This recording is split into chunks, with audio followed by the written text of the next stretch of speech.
The United States of America has a total household net worth of $183.4 trillion. That is not a typo. $183.4 trillion. America produces more economic output than any country in human history. It has 935 billionaires. It holds 34% of all liquid private wealth on Earth. 37% of the world's millionaires live here. By every number that measures national wealth, this country is unambiguously, extraordinarily, historically rich. Now, 51% of Americans are living paycheck to paycheck. 34% of Americans, that is 88 million people, say they are struggling or in financial crisis. 52% of U.S. adults worry about money every single day. 27% have zero emergency savings, not low savings, zero. And the top New Year's resolution for Americans in 2026 was not travel, not health, not relationships. It was save more money for the second year in a row. How does a country worth $183.4 trillion produce a population where more than half cannot get to the end of the month without sweating? That is not a political question. That is a structural one. And once you understand the structure, you can stop being a statistic inside it. That is what this video is about. Let me give you the single most revealing number in American personal finance right now. The U.S. personal savings rate as of early 2026 is 4.4%. That means for every $100 an American earns after taxes, they save $4.40. The other $95.60 is gone, spent. Now compare that to this. The median American net worth is $124,041.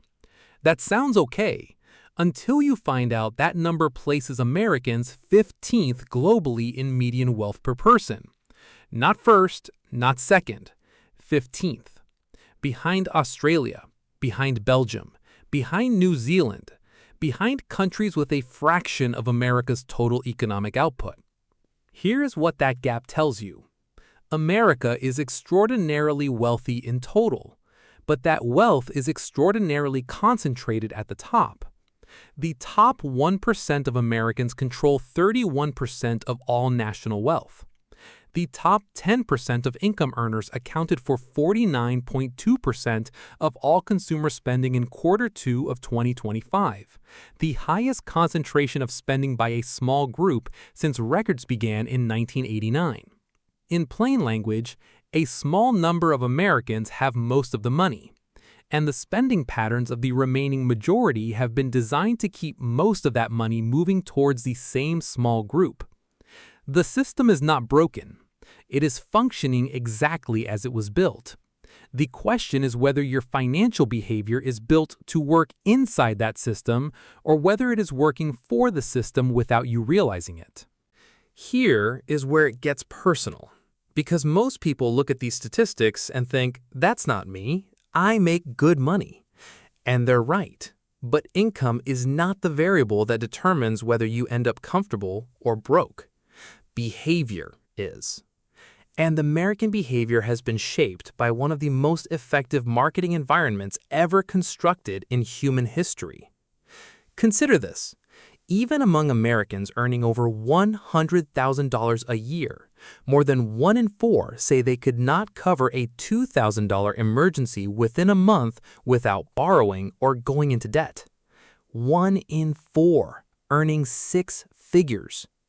Among those earning over $300,000, Goldman Sachs research found that more than 40% still report living paycheck to paycheck. This is not an income problem. A person earning $300,000 and spending $300,000 is in the exact same structural position as a person earning $40,000 and spending $40,000. Both have $0 at the end of the month. The difference is the size of the anxiety and the size of the lifestyle that has to collapse if something goes wrong. How the spending culture was built. To understand why Americans are the richest broke people on earth, you have to understand something about how this spending culture was designed. It was not an accident. After World War II, American manufacturing was booming. Factories that built tanks were pivoting to build refrigerators. Factories that built aircraft were pivoting to build cars. The economy needed consumers, and economists at the time made a specific recommendation that changed American financial culture forever. The recommendation was simple. Americans should be encouraged to consume. Saving was good for individuals but bad for economic growth. Spending was the engine. So the systems were built around spending. Easy credit was introduced. Department stores offered payment plans. Banks issued credit cards. The advertising industry exploded, and a specific phrase entered the American cultural vocabulary that had never been dominant before. You deserve it. That phrase and every variation of it became the engine of the American consumption machine. It was brilliant. It converted spending from a practical act into an emotional one. You were not buying a car, you were rewarding yourself. You were not going into debt, you were investing in your happiness. You were not being marketed to, you were being recognized. Behavioral economists now have a name for what happened next. They call it lifestyle inflation. As income rises, spending rises to match it, not because the new spending is needed, but because the environment around rising income makes each new level of spending feel normal. The house gets bigger, the car gets newer, the restaurants get more expensive, the vacations get longer. And at every income level, from $40,000 to $400,000, the gap between what comes in and what goes out stays almost exactly the same. Zero. The 5 structural traps that keep Americans broke regardless of income, and that nobody explains clearly enough. Trap 1. The housing trap. The average American household spends approximately 30% of its gross income on housing. In high-cost cities like New York, San Francisco, and Los Angeles, that number routinely exceeds 40 to 50%. Here is what most people don't calculate. Every dollar above 25% of gross income spent on housing is a dollar that cannot compound. It cannot go into an index fund.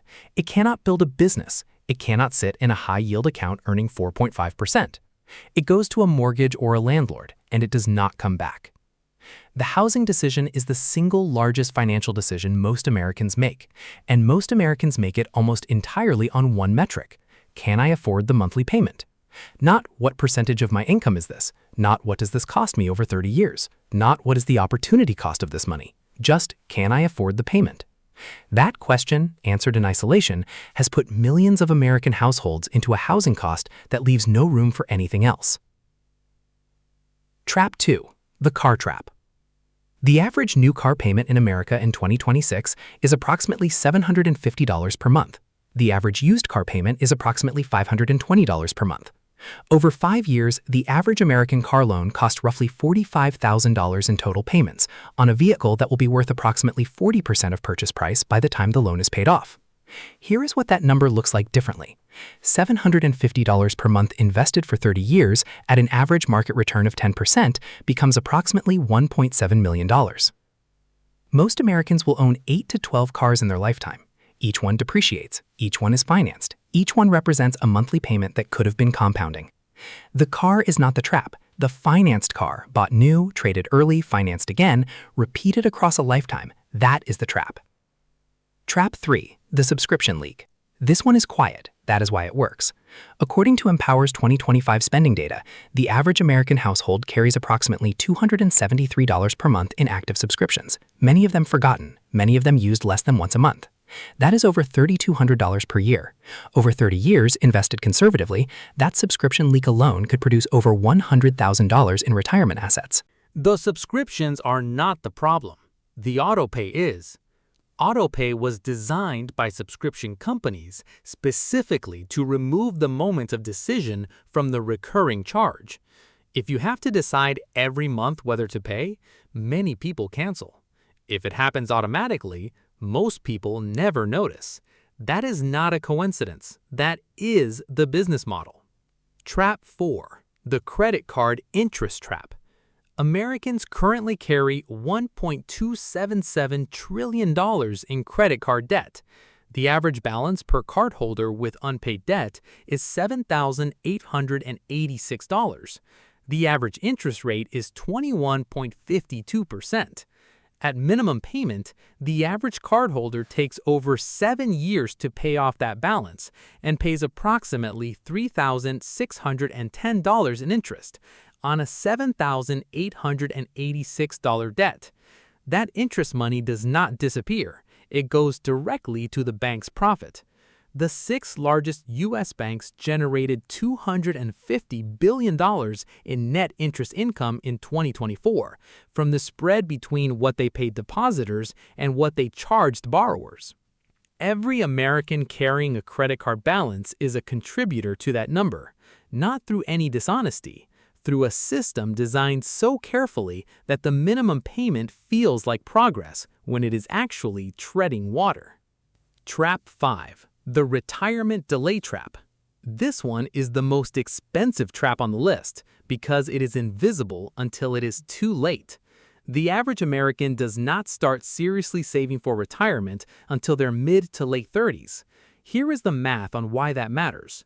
$500 invested monthly starting at age 25 at 10% annual average return becomes approximately $2.8 million by age 65. $500 invested monthly starting at age 35 at the same return becomes approximately $1.0 million by age 65. Same amount invested, same return, 10 years later, $1.8 million difference. That $1.8 million is the cost of the decade spent telling yourself you would start saving when things settle down. Things do not settle down, they escalate. The 35-year-old who waits for life to get easier becomes the 45-year-old catching up, the 55-year-old panicking, and the 65-year-old working longer than they planned. What the other side looks like. Now, I want to show you what the data says about the households that are not in these traps. Not the billionaires, not the inheritance recipients, the ordinary households on ordinary incomes that quietly end up with something at the end. The research is consistent across multiple studies. They share 5 behaviors. Not 5 products, not 5 investments, 5 behaviors. Behavior 1. They automate savings before they see the money. The households that build wealth do not save what is left over. They move savings automatically, on payday, before the money enters the spending account. The savings rate does not have to be dramatic. The research on compounding is clear.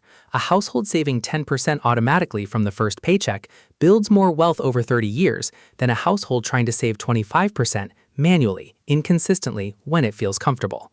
The automation is not a trick. It is the removal of the decision, because the decision to save, made in the moment, competes with every other spending impulse in that moment. Made in advance, automatically, it competes with nothing. Behavior 2. They track what they spend, not what they plan to spend. There is a difference between a budget and an awareness of actual spending. Most Americans who budget build a plan at the beginning of the month and never look at it again until the money is gone. The households that build wealth look at real numbers, real transactions, real categories, not to feel guilty, to see clearly. The Federal Reserve's 2024 household survey found that 37% of American adults still cannot cover a $400 emergency. That number has not improved meaningfully across multiple survey cycles. The gap between income and security is not closed by earning more. It is closed by knowing where the money actually goes. Behavior 3. They make the housing decision on a 30-year horizon, not a monthly payment. The households that build wealth ask a different question about housing. Not, can I afford this payment? But what does this cost me over 30 years? And what is the opportunity cost of every dollar above 25% of income going to housing instead of assets? That question produces different decisions. The same household that buys the slightly smaller house, the slightly less fashionable neighborhood, the slightly less impressive address, and invests the difference, ends up with both paid-off housing and invested assets by the time the household that maximized the mortgage is still making payments. Behavior 4. They treat debt as a temporary emergency, not a permanent condition. The average American treats credit card debt the way they treat a utility bill. It is just there. It gets paid down a little, it goes back up a little, and the cycle continues indefinitely. The households that build wealth treat any high-interest debt as a financial emergency with the same urgency they would treat a roof leak or a car that won't start. It gets fixed immediately before anything else accumulates. Behavior 5. They start. They do not wait. This is the one that sounds too simple to matter. It matters more than any other item on the list. The household that starts investing $100 a month at 25 and increases by 1% per year as income grows, quietly, boringly, without drama, ends up in a categorically different financial position at 65 than the household that waits for the right time, the right amount, the right level of understanding, or the right feeling of being ready. The right time is now. The right amount is whatever is possible now. The right level of understanding is enough to open an index fund. The feeling of being ready does not come before starting. It comes from starting. The one shift that changes everything. Everything in this video comes down to one structural shift, a shift in how you define the word afford. The current definition that most Americans use, the one that was installed by decades of marketing, is this: I can afford something if the monthly payment fits in my budget. That definition has produced $1.277 trillion in credit card debt, $183.4 trillion in total national wealth held by a shrinking percentage of the population, and 51% of Americans living paycheck to paycheck in the richest country in the history of civilization. The new definition is this: I can afford something if I can buy it outright, or if the financing cost is worth the total price I will pay, and if this purchase does not displace money that should be compounding. That definition changes almost every financial decision you make. It changes the car. It changes the house. It changes the subscription. It changes the credit card. It changes the retirement timeline. Not dramatically, not all at once, but systematically, decision by decision, year by year, until the gap between income and net worth, which for most Americans widens every decade, starts narrowing instead. The America is the richest country in human history by total wealth. Household net worth, $183.4 trillion, 935 billionaires, 37% of the world's millionaires, and 52% of its population worries about money every day. That is not a contradiction. That is a distribution problem.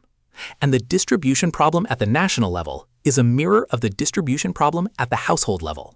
In both cases, a small percentage of the whole is capturing most of the gains, while the majority works hard, earns money, and watches it disappear into a system designed to move it upward. You cannot fix the national problem, but you can fix the household one. Not by earning more, not by finding a better job, not by timing the market or finding the perfect investment, or waiting until things settle down. By changing 5 behaviors, by automating what matters before spending what doesn't, by tracking what actually happens to your money, by making the housing and car decisions on a 30-year horizon, by treating high-interest debt as an emergency, by starting now with whatever amount is possible now. The wealthiest country on earth does not owe you financial security. The system was not designed to give it to you automatically, but the knowledge of how it works and the 5 behaviors that let you work within it on your own terms, those are available to everyone, including you, starting now.